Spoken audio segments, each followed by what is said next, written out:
Sono tante le cose che si dovrebbero fare per migliorare il paese.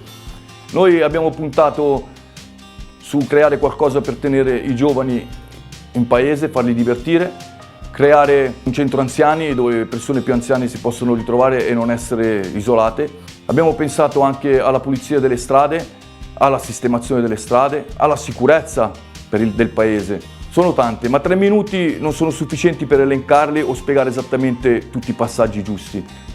Noi siamo un gruppo che ci stiamo mettendo la faccia, abbiamo la voglia di lavorare, ma soprattutto ci stiamo vivendo il paese. In questi ultimi anni ho avuto modo, vivendomi il paese giornalmente, di confrontarmi con gli assesi e di recepire il loro malcontento e le loro richieste. Ho deciso di formare un gruppo creato da persone, senza chiedere il loro curriculum, ma soprattutto ho puntato sui loro ideali e sulla loro voglia di mettersi in gioco e sulla loro disponibilità.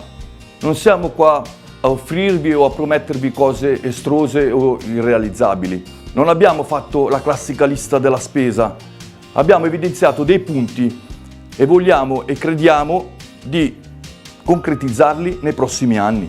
Quello che non veniamo a proporvi è un programma decennale da svolgere in 5 anni per il paese di Asso, un programma stile Las Vegas.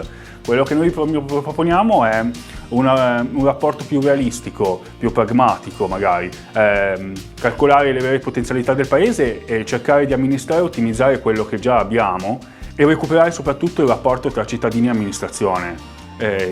Secondo me e secondo noi, il nostro gruppo, l'amministrazione deve essere parte del paese, deve viversi il paese ed esserci e non deve essere un emisfero separato dal resto della popolazione. Il sindaco deve essere una persona presente, pronta ad ascoltare qualunque problema e qualunque necessità del cittadino, accettare le proposte, deve essere una persona che incontri al bar la mattina, che la trovi sempre in giro per il paese, che non ha degli orari dove prendere appuntamento, ma ogni qualvolta vai giù in comune è pronto ad ascoltarti e venirti dietro. E gli assessori devono essere persone che dedicano il loro tempo e tutti i loro 5 anni al territorio. E un'attenzione particolare che noi vogliamo dare è alle frazioni, che da sempre sono periferia del paese e vengono contattate solamente ogni 5 anni per motivi elettorali. Noi vorremmo invece coinvolgere le frazioni e le frazioni dovrebbero aver riconosciuto il diritto di poter eleggere un loro rappresentante da mandare in giunta comunale, perché è il territorio che deve convergere verso il centro. Alla fine Asso e tutte le loro frazioni, nella nostra visione, formano un unico organismo sociale ed è la riarticolazione di questo organismo sociale il nostro ideale per queste amministrative. Queste sono le nostre idee. Noi ci siamo messi in gioco. Ora mettiti in gioco anche tu. La lista è la lista numero 3, Giovani per Asso.